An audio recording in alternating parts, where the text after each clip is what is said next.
Hey, what's up, everyone? It's your girl, Cherrell. I'm the host of Let's Talk the Show, and this ain't a podcast. I want to thank you guys for tuning in with me this Tuesday, like you guys do every Tuesday. Y'all know we got a good show in store, but before we go any further, make sure you click that button in the lower right corner and share this conversation with 3 friends you think will love the conversation. And before we go even further than that, you guys know that we got to kick the show off with something that you're grateful for. So I see you guys joining. Make sure you drop in the comment section something that you are grateful for. And I'll go ahead and give you something I'm grateful for. I think that I've been given a greater sense of peace. And so that is something that I'm hella grateful for. Like, yeah, that's what I'm grateful for. Just like a renewed sense of peace. I feel like whenever you're going through something, like, obstacles are inevitable, but to have a peace of mind in the middle of a storm is priceless. I think that having a peace of mind in general when you're going through things is truly a blessing. And just being able to, like, it's fucked up, but shit, I'm be alright, it eventually gets better. So I think a peace of mind is one of the most priceless things you can have. Your money can't buy a peace of mind. And I'll take a peace of mind over anything. I don't give a care what I'm going through. I'll take a peace of mind. So I'm super grateful to have a peace of mind now. And I feel like it'll eventually start showing up more and more in my work. So, yeah. But like I said today, we got a really special episode in store because I really want to talk about spiritual growth. I feel like a lot of people always try to be like, thank you, God, when they got a blessing coming, or like, just pray for me when something's going bad. And I feel like I feel like we have to do a better job of tapping into that spiritual side of us, I feel like, so we'll start this. I feel like in order to be successful in any area of life, or in order to have a decent life, I feel like that's such a poor choice of words. I feel like if you just want to get further in life, and if you just want someone to lean on in the good times and the bad times, I think that you should have somewhere that you lean on, or something you lean into spiritually. And I'll say, for me, like, I grew up going to church. I grew up going to, actually, Fountain of Truth was a church I used to go to way before they are what they are now. I used to go to Fountain of Truth back when my cousins and my aunt my auntie stayed on Finley. It was like right off, it's like a weird street. It's off Gratiot though. So I used to go back to Fountain of Truth when they was in the hood on the corner and shit on Finley. So I was always going to church. Like, my mom always took us to church. It was something that was always big in our always big in my family. That was something my mom was really heavy on God and going to church and doing the right thing. I've actually had a Bible. Honestly, my very first Bible I got when I was like 6 or 7. I got my very first Bible. And it was like a little, kind of like an ivory type Bible, and I still have that Bible. So I've had a Bible. God has just been in my life, and church has just been a big thing in my family. So for me, I feel like growing up, it was like I was kind of scared of God. That's kind of like how I taught it. It was like, you got to do the right thing, or you're gonna go to hell. And I started having all these ideas about what hell looked like, what the devil was gonna do to me. So I do say, be cautious when you teach children religion, whatever religion, especially when it comes to things like that. Because I was terrified as a kid of going to hell. Like, oh my God, anything I do bad, I'm gonna go to hell. So I grew up, and then I kind of developed this relationship with my God. Whereas, I get in trouble and I run to him. And then once I get what I want, I stray away. And then I come crawling back as soon as it get bad. And that was like a very vicious cycle that I had. But even throughout adulthood, my teenagers, I've always, still been involved in church. I don't feel like I really ever found a church home until somewhere like around 2016, 2017 is when I really felt like, as an adult, a young adult, I felt like I found my church home. And that was actually introduced to me through actually a friend, a high school classmate introduced me to the church that I belong to now. And ever since I got to that church, I never felt like I belonged in the church. I always felt awkward when you go to churches, because it seemed like churches usually have like really close-knit families. And I never felt like I really belonged to a church until she had introduced me to that church. Introduced me to Hopewell Missionary Baptist Church, which is in Pontiac, Michigan. I used to stay out there. So once I got introduced to Hopewell, it was just like, that's like the only church I go to. I'll attend other churches and, you know, and whatnot, but my church home is Hopewell Missionary Baptist Church. I believe I have the best pastor in the world. I think he's a very transparent pastor. You know, and I don't know if you could ever find a pastor that's transparent, if you will, but, you know, he's not all about the glitz and the glam. He's a very honest man. And one thing that really drew me, or that made me stay to that church, was that when they used to be on Moriva, I went. It was a real small church, literally super small church. You walk in, and I only think I went to that church because they were in the process of moving. I think I only went to that church maybe once or twice at the time. And I went there, and the one thing that I'm a big person on small, intimate things. I like small, intimate concerts. I like small, intimate, like family gatherings. I like small, intimate things. I also like big things too, but I just like small, intimate things. So that was my reason for really kind of sticking to the church. It was actually small, intimate, very close in the church. And then one day we were in church, and we let out. And he would stand, I think he would stand at the end, I think it was at the time, or either stand at the end of the pews or by the exit door. So you could not get out the exit, or you could not get out the, you know, the middle aisle of the pews without hugging or talking to him. And I was like, yo, he did that, like, and he did that for us several times after they moved too. To me, that just made it so personal. It made my experience that much more personal, which to me was like, wow, this man really cares. Like, he's not just, you know, up here for laughs and giggles. And so, you know, or just up here to scam, because I don't believe all pastors are truly led by God. I think some are actually led by the devil. So, yeah, and that was really what kind of made me stay with Hopewell. I really was like, yo, I like this church. And over time, I've just grown to love them. And they've just grown to be like family. I don't live there, so I very rarely attend in person. I usually attend online. But, you know, members still reach out. They still call you. You know, they do things for Mother's Day. Like, it was really nice things that made me feel like, wow, like the church really cares. And this church is really, you know, this church really loves me. And so, my pastor even commented on my birthday picture. You know, happy birthday. We miss you. See you in service. And I'm like, dang, you know, like, so just things like that to me were super important in deciding where my church home would be. And so that was my journey. And like I said, I've always been on a journey with God. My mother really introduced me to gospel music. Actually, all the gospel songs, are like 99% of the gospel songs I like, are courtesy of my mother. I only really listen to old gospel songs. I very rarely find a new gospel song that I like. And that's just like really the truth. So I think that, you know, when you want to become a better person, when you want to get further in life, you got to understand that some people call them coincidences. You know, some people believe in the Quran. I don't care what it is that you believe in, but when you get to a certain point in life and you want to start doing better, you'll understand that you have a lot of faith. You know what I'm saying? And I don't know if it's faith in the universe, if you want to call it, you can call it whatever, but you got to have faith in somewhere outside of yourself. I'm not here to, you know, judge what your religion is. That's not my job. And I ain't, you know, here to tell you who you should believe in or whatever, but spiritual growth is vital to every other area of growth, you know, and you need it when you want to accomplish things, when you just want to have a peace of mind to know that I believe in something else that's out there working on my behalf when I can't. You can only be one place at a time, and you got to have faith that something or someone or whatever else is out there working on your behalf. And so that's what spiritual growth to me is, you know, strengthening your relationship with, whether it's the stones, a lot of people have the stones, whether it's, you know, you believe in zodiacs and chakras, whether you're a big energy person, whether you're a numerical person, I say a lot of things with numbers and things like that, whether it's the Bible, the Quran, whether it's, you know, Hinduism, Buddhism, whatever it is, whether it is, you know, whatever it is, you're going to need to believe in something to get through this life. You're going to need to believe in something when you are sick, or when someone around you is sick, or when when life is just fucking lifing. And it is imperative that you do not wait until the war starts to prepare, because you've already lost, right? So that's what spiritual growth is to me. Who needs it? Everybody needs it. I think everybody could benefit from spiritual growth.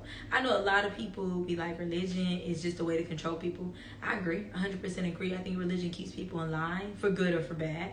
And I feel like if it keeps people in line and keeps people from killing each other, then I'm cool with it. If the only reason you ain't shoot the motherfucker next to you was because you believe in something that say don't kill, then so fucking be it. I don't give a damn why it kept you from killing him. Just don't kill him. You know what I'm saying? Within reason. Because I am not going to say I'm 100% against killing people. Because some people, you know, they hurt you. Not hurt, you know, they try to take your life and it's you and me, you got to go, whatever. I ain't going too deep into that because there's a whole other conversation. But, you know, if religion keeps people grounded and keeps them wanting to be good people and not wanting to kill each other and wanting to do good in this world, then so fucking be it. But I know that there are also people who prey on people who believe in religion. I know there are people who pray to money or whatever. And that, you know, and that keeps them doing evil things and preying on people who believe in good. So what? You know, good cannot exist without evil or bad, whatever. So everybody needs it. For whatever reason, you know. I feel like, and you especially need it when something good happens to you, because you can't possibly think all the good things that happen to you is purely the work of you. I definitely don't fucking believe that. I do not believe every great thing, nor do I believe every bad thing that has happened to me is a direct effect of some shit I did. I don't believe nothing like that. I never have. So it just benefits you to be able to have faith in something. I feel like anytime anybody that has faith, you believe in something. If you got faith in anything happening, if you ever be like, man, I got faith, I'm hoping it work out, I believe it's gonna do it, you got faith in something. Now whether or not you want to put a label on it, that's on you, and that's understandable because labels they can be messy sometimes. But I feel like everybody that has faith believes in something. Now what you want to call that something is on you, and I ain't here to judge you, but don't be stupid. Like, keep it a buck. You believe in something. Why? I think that the key areas of personal development and key areas of personal development and key areas to quality of life are spiritually, mentally, emotionally, physically. Those 4 areas are, you know, key areas of the personal development and areas that you should always be focused on if you want to have a good quality of life. And that's why you know, one can work without the other, but why not strive to do the best you can do in every area? Why not strive to personally develop a spiritual relationship, you know, with whatever, mentally, emotionally, physically? Why not? I think that nothing can go wrong when you are really working to improve yourself and to be better for your family, for your community. Nothing can go wrong with that. As long as what you are doing does not step on the rights of others, then you are fine. You know, as long as you're not harming yourself and stepping on the rights of other people, I think that what you are doing is absolutely fine in efforts to become a better person. You know, in your progress to become a better person. When should you do this? I know it seems like I'm answering like these questions, but I feel like a great way to break this down and not go on a rant was the who, what, when, where, and why, which I think personally keeps me grounded in a lot of shit.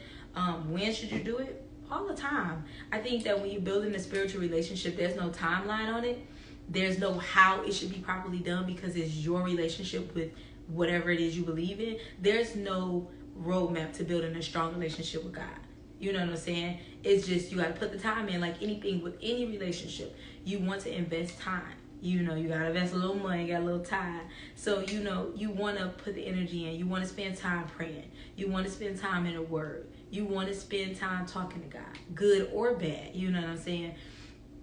You want to spend time just getting to know Him through the Bible, reading scriptures. You want to get reviews. You want to listen to other people that have relationships with them like you would do anything.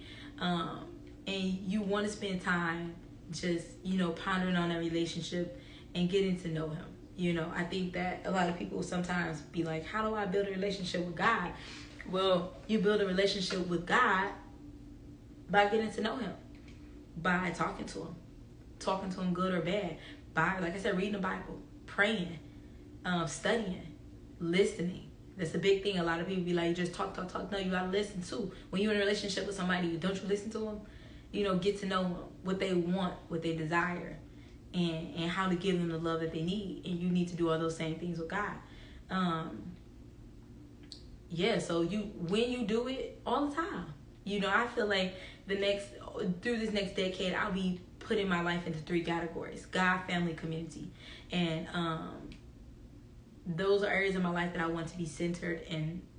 I want my life to be centered around those 3 areas: God, family, and community. And I want to improve those relationships with all three of those as best as possible while I'm here. And I think that there's no right time to do it. Do it whenever.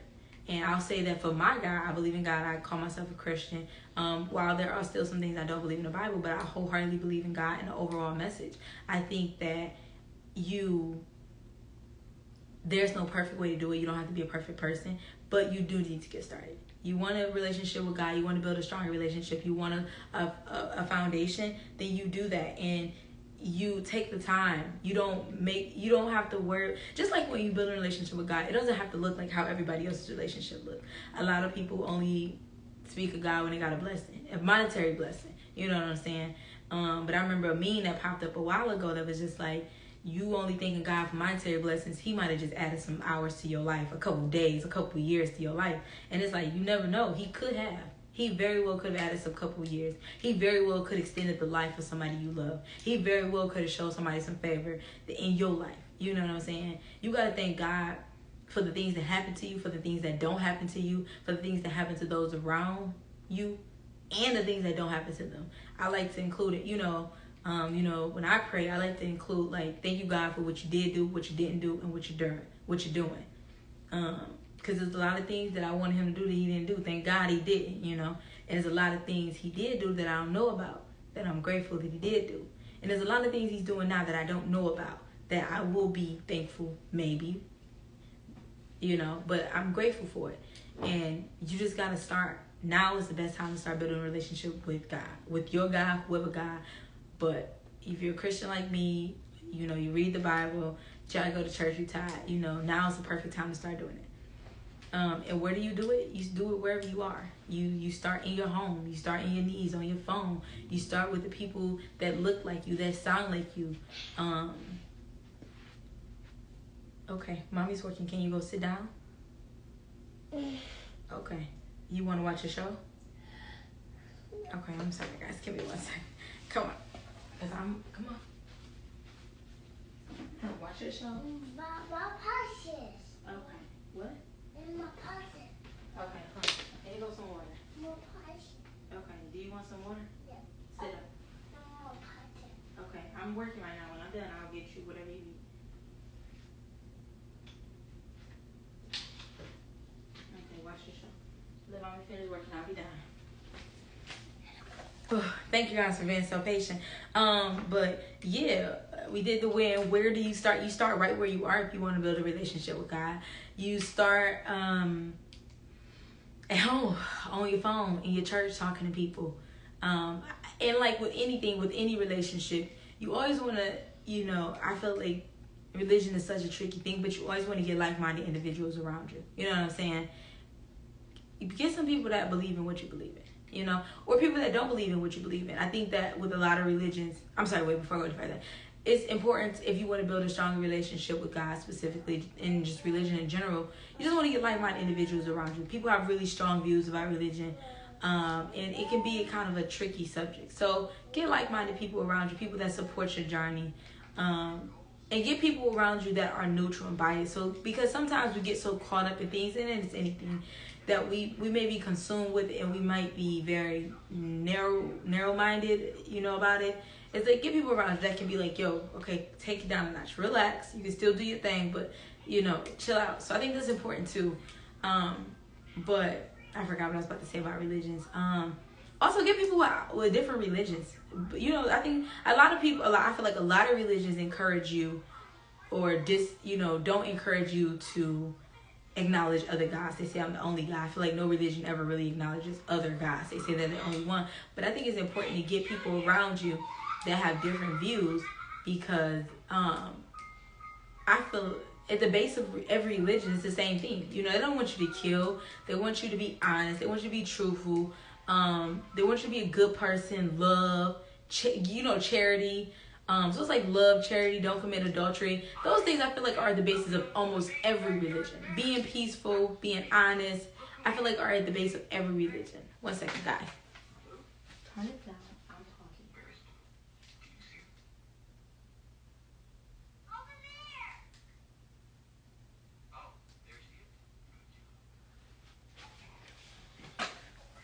I'm talking. Okay, sorry about that, guys. But I feel like, just things like that are at the base of every religion. And so that's why I think it's important for you to also talk to people who don't have the same religion as you, just to see what their religion believes in.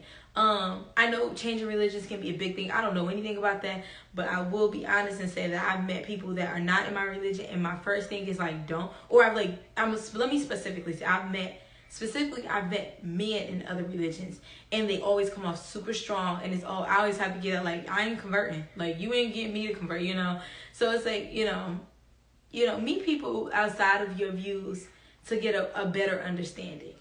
Sometimes it could make you see the flaws in your religion, and it could persuade you to go elsewhere, which is okay too, but sometimes it can make you buckle down and really believe wholeheartedly and trust what you have, and makes you rooted in that. So I think that your spiritual growth is necessary in your quality of life and in your personal development, just like your mental growth, just like your physical growth, and your emotional growth. And I think that everybody should do it. Everybody can benefit from believing in something outside of just themselves.